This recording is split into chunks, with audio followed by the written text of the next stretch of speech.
Hi everyone, my name is Evett Ellis. I am the owner and CEO of Camel Consulting LLC.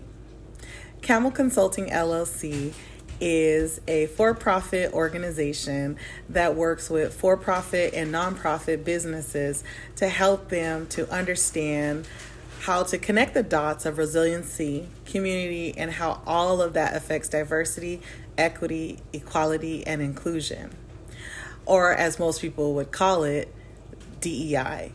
So what my goal is focusing on the HR practices and seeing how we can dive deeper with these businesses beyond the educational aspect and support putting the work into action and use that in daily practice.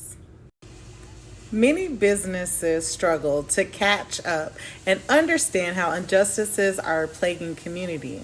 And what I do is I really sit down and I talk to different companies, and we start off by having our housekeeping rules and just diving deeper, talking a little bit more about land acknowledgement and what does that mean to them, and actually asking them questions that maybe they really haven't really focused on.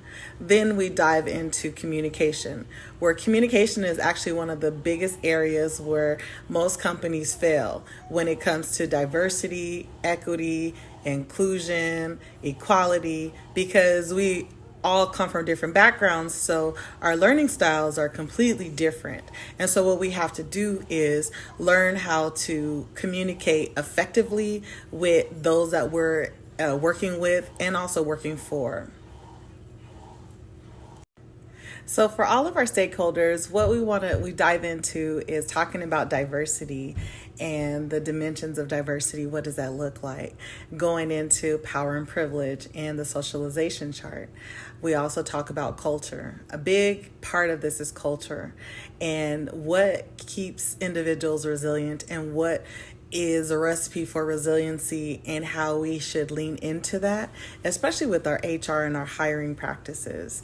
So this is something new, and it's a accumulation of things where HR just has been struggling in these areas, and so this is where I specialize, and my goal is to bring about change, positive change, to help support the changes that are happening in this world. So thank you so much for taking time to listen to me, and hopefully you learned a few things. Enjoy yourselves.